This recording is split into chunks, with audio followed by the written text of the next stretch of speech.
இந்த வீடியோ பார்க்குற நீங்கள் லக்கின்னு நினச்சிக்கோங்க.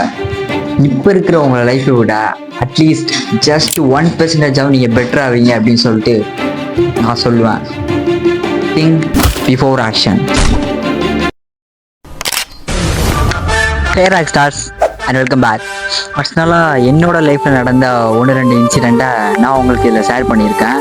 அண்ட் தென் என்னோடய வீடியோ பார்த்து உங்களுக்கு ஏதாவது யூஸ்ஃபுல்லாக வேல்யூபலாக இருக்கணும் அப்படின்னு சொல்லிட்டு இந்த வீடியோட எண்டில் 2 பாயிண்ட்டும் மிடில் ஒரு பாயிண்ட்டும் முக்கியமான 3 பாயிண்ட் மொத்தமாக நான் வச்சுருக்கேன். ஸோ இந்த வீடியோ ஃபுல்லாக பாருங்கள். அண்ட் தென் இம்பார்ட்டன்ட் லைக் பண்ணலன்னா லைக் மட்டும் பண்ணிவிடுங்க. ஏன்னா அல்காரிதம் இன்னும் கொஞ்சம் பீப்புளை ரீச் பண்ண வைக்கும் என்னோடய வீடியோவை. ஸோ அது எனக்கும் ஹெல்ப்ஃபுல்லாக இருக்கும், பார்க்குறவங்களுக்கு ஹெல்ப்ஃபுல்லாக இருக்குமே. ஒரு குட்டி கதை ஒன்று சொல்லிட்டா சாரே. மிடில் கிளாஸ் பையன்தான். எனக்கு அப்போ ஒரு 16 ஏஜ் இருக்கும். அந்த ஏஜில் மெச்சூரிட்டி அப்படின்னா சுத்தமாக என்னன்னே தெரியாது. லைஃப்பை என்ஜாய் மட்டும் பண்ணி பீஸ்ஃபுல்லாக வாழ்ந்துட்டு இருந்தேன். ஸோ அப்புறம் தான் எனக்கு நிறைய ஃப்ரெண்ட்ஸ் உண்டு ஆஃப்லைனில். அப்போ மொபைல் ஃபோன் அப்படிங்கிறது சுத்தமாக கிடையாது. மொபைல் ஃபோனும் வீட்டில் யூஸ் பண்ண விட மாட்டாங்க.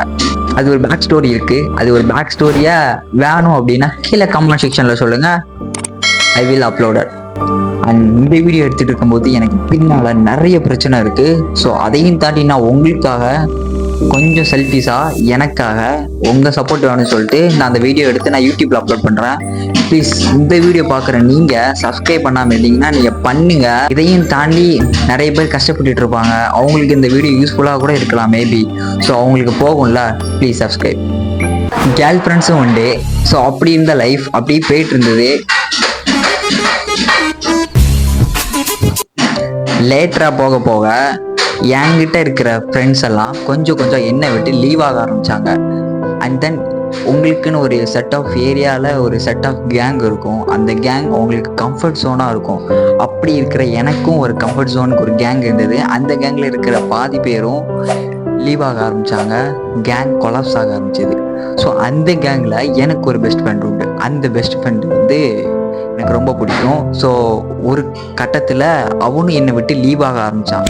அப்போது என்னால் சுத்தமாக ஏற்றுக்கவே முடியல. செம்மையாக அழுதேன். சுத்தமாக முடியலங்க, சீரியஸ்லி செம்மையாக அழுதேன். அப்புறம் லேட்டராக அவனும் என்னை விட்டு போயிட்டான். ஸோ அப்புறம் வந்து செம்ம டிப்ரெஷன் ஆகி வீட்டை விட்டு வெளில போகாமல் வீட்டுக்குள்ளே உட்காந்துருந்தேன். அண்ட் தென் அந்த ஏரியாவில் வேறு 2-3 கேங் இருக்கும்ல. அந்த கேங் வந்து எங்களை வந்து என்னை வந்து கூப்பிடுவாங்க. பர்சனலாக என்னை வந்து கூப்பிடுவாங்க, வாடா விளாட்லாம் அப்படின்னு சொல்லிட்டு என்னை கூப்பிடுவாங்க. நான் அவங்கள ஒரு மனுஷனாக கூட மதிக்காமல் அவங்கள கண்டுக்கவே மாட்டேன். அவங்க என்ன நினச்சிருக்காங்கன்னா என்னோட ஃப்ரெண்ட்ஷிப் அவங்களுக்கு வேணும் அப்படின்னு நினச்சிருக்காங்க. பட் நான் அப்படி நினைக்கவே இல்லை. ஏன் அப்படின்னா நான் ஆல்ரெடி ஒரு ட்ரஸ்ட் மேலே ஹோப் வச்சு அந்த ஹோப்பை உடச்சி அந்த ட்ரஸ்ட்டும் வீணாக போய் அப்புறம் நான் எப்படி மற்றவங்க மேலே ட்ரஸ்ட் வைப்பேன், ஹோப் வைப்பேன்? Not at all. ஒன்றும் அப்புறம் போக எனக்கு ஒரு ஃபினான்ஷியலாக ஒரு 1000 ரூபி ப்ராப்ளம் வந்துட்டு அந்த 1000 ரூபி நான் வந்து பே பண்ணியே ஆகணும். எங்கள் வீட்லேயும் கேட்க முடியாது, செம்ம ஸ்ட்ரிக்ட். ஸோ அப்போ நான் என்ன பண்ணேன் அப்படின்னா யார்கிட்டடா கேட்கலான்னு சொல்லி யோசிச்சுட்டே இருக்கும்போது தான் இந்த ப்ராப்ளம் எப்படியோ என் ஃப்ரெண்ட்ஸ் நான் வேணான்னு சொன்ன மதிக்காத ஒரு ஹியூமனாகவே மதிக்காத ஒரு கேங் சொன்னால அந்த கேங்கில் உள்ளவங்க ரீட் பண்ணி ஒரு 1000 ரூபியை கையில் கொடுத்துருந்தா மச்சான் கொடுறா அப்புறம் பார்த்துக்கலாம் அப்படின்னு சொல்லிட்டு தந்தாங்க. அப்போ நான் வாங்கிட்டேன், கன்ஃபியூஸ் ஆகி நின்னேன். ஸோ ஓகே அந்த கட்டத்தில் அது கொடுத்தே ஆகணும்னு சொல்லிட்டு வாங்கி கொடுத்துட்டேன். அப்புறம் நான் அவங்க கூட செம்மையாக டைம் ஸ்பெண்ட் பண்ண ஆரம்பித்தேன். ஆனால் அன்றைக்கி கொடுத்த அந்த 1000 ரூபா என்னை கேட்கவே இல்லை. அந்த 1000 ரூபா எதுக்காக சேர்த்து வச்சாங்கன்னு அதுக்கப்புறம் தான் புரிஞ்சுது. நியூ இயர்க்காக சேர்ந்து கேக் வெட்டலாம் அப்படின்னு சொல்லிட்டு அந்த 1000 ரூபா சேர்த்து வச்சாங்க. எல்லோரும் கொஞ்சமாக துட்டு போட்டு. அப்புறம் நான் என்ன பண்ணேன் அப்படின்னா இன்னைக்கு அதுக்கு முந்தின நாள் யார்கிட்டையுமே 1000 ரூபி இல்லை. ஏன்னா அந்த 1000 ரூபி என்கிட்ட கொடுத்துட்டாங்க. என்கிட்டையும் கேட்க முடியல. ஏன்னா நான் அவங்க கூட ரொம்பவே க்ளோஸ் ஆகிட்டேன். அப்புறம் ரொம்பவே அவங்க வந்து கன்ஃபியூஸ் ஆகிட்டாங்க. எனக்கே லேட்டராக தான் புரிஞ்சுது. நாளைக்கு நியூ இயர் 12 மணிக்கு நியூ இயர் அப்படின்னா 11:45 எனக்கு புரிஞ்சுது.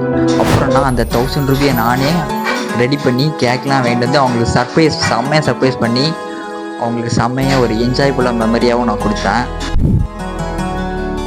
அண்ட் தென் ரொம்பவே இம்பார்ட்டன்ட் ஒன்று, இது உங்களுக்கு தெரிஞ்சே ஆகணும். என் மேலே உள்ள ட்ரஸ்ட்டை வச்சு என்னை ஃபாலோ பண்ணிகிட்ருக்கேன். நீங்கள் என்னை பற்றி தெரிஞ்சே ஆகணும்ல. அப்போ நான் செம்மையாக வாய் பேசுவேன். எங்கே பேசணும், எதுக்காக நான் பேசுகிறேன் அப்படிங்கிறது சுத்தமாக தெரியாமல் நான் பாட்டு சீன் போடுறேன் அப்படிங்கிற ஒரு பேரில் செம்மையாக பேசுவேன். பட் இப்போ சத்தியமாக இல்லைங்க, கொஞ்சம் கொஞ்சமாக கண்ட்ரோல் பண்ணிகிட்டு இருக்கேன். இதுலேருந்து நீங்கள் எடுத்துக்கிற பாயிண்ட் என்ன அப்படின்னா, டோன்ட் ட்ரஸ்ட் எனி ஒன். யார் மேலேயுமே ட்ரஸ்ட்டை மட்டும் வைக்கவே வைக்காதீங்க. அண்ட் தென் நோ எக்ஸ்பெக்டேஷனோட இருக்க பாருங்கள். முடிஞ்ச அளவுக்கு ட்ரை பண்ணுங்கள். ஆமாம், நீங்கள் பார்த்தீங்க அப்படின்னா நான் அவன் மேலே ஒரு ட்ரஸ்ட்டு வச்சுருந்தேன், அவன் என் கூட லைஃப் ஃபுல்லாக இருப்பான் அப்படின்னு சொல்லிட்டு அவங்களோட பெஸ்ட் ஃப்ரெண்டாக வச்சுருந்தேன். அண்ட் தென் அந்த ட்ரஸ்ட்டை உடச்சி அது ஒரு எக்ஸ்பெக்டேஷனுங்கிறது தானே, நான் எக்ஸ்பெக்டேஷன் வைக்கிறதுனால தான் அவன் என் கூட பெஸ்ட் ஃப்ரெண்டாக இருப்பேன். அது எக்ஸ்பெக்டேஷன். சரி, அவனை நம்ம பெஸ்ட் ஃப்ரெண்டாக ஏற்றிக்கலாம். அது வந்து ஹோப்பும் ட்ரஸ்ட்டும். ஸோ அந்த எக்ஸ்பெக்டேஷன் வச்சு அந்த ட்ரஸ்ட்டும் ஹோப்பும் வீணாக போனதான் மிச்சம். ஸோ யாரு மேலேயுமே ட்ரஸ்ட்டு வைக்கவே வைக்காதீங்க, உங்கள் ஃபேமிலியை தவிர. முடிஞ்ச அளவுக்கு அடுத்த பாயிண்ட் பார்க்கணும் அப்படின்னீங்கன்னா அந்த வீடியோ எண்டு வரைக்கும் பாருங்கள். லாஸ்ட்டு 2 பாயிண்ட் இந்த வீடியோட எண்டில் சொல்கிறேன். இந்த வேல்டே ஒரு டெம்பரரி வேல்டுங்க. சம் எக்ஸாம்பிள்ஸோடு சொல்கிறேன். இந்த வேல்டே இப்படி நான் சுற்றிட்டு இருக்கேன் தெரியுமா, அதே மாதிரியே சுற்றிட்டே இருக்கும்.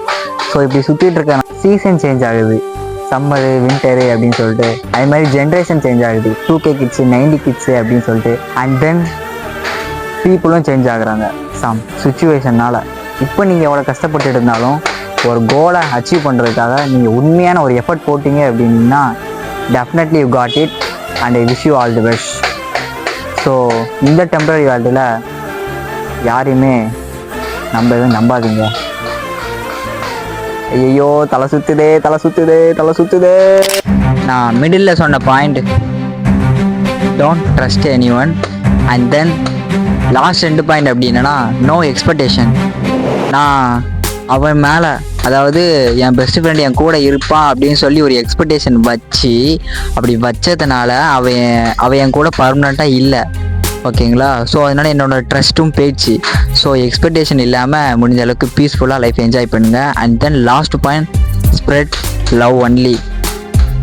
நீங்கள் லவ்வை ஸ்ப்ரெட் பண்ணால் ஆப்போசிட்டில் இருக்க பர்சன் என்றைக்குமே திருப்பி லவ்வை மட்டும் ஸ்ப்ரெட் பண்ணுவாங்கன்னு மட்டும் கனவுல கூட நினச்சிடாதீங்க. சம் பீப்புள்ஸ் நீங்கள் லவ் ஸ்ப்ரெட் பண்ணால் அவங்க லவ்வை மட்டும் ஸ்ப்ரெட் பண்ணுவாங்க. நீங்கள் லவ்வை ஸ்ப்ரெட் பண்ணாமல் இருந்தாலும் அவங்க வந்து உங்களுக்கு லவ்வை மட்டும் தருவாங்க. அப்படின்னா அந்த மாதிரி பர்சன்ட்டை மட்டும் ஸ்ப்ரெட் பண்ணுங்கள். யூஸ்லெஸ் பீப்புள், யூஸ்லெஸ் பர்சன் இருப்பாங்க பார்த்தீங்களா, நீங்கள் நல்லாவே வந்துடக்கூடாதுன்னு அவங்கள்ட்ட மட்டும் தயவு செய்து நீங்கள் உங்களோட லவ்வை ஸ்ப்ரெட் பண்ணி வேஸ்ட் பண்ணாதீங்க. ஓகே.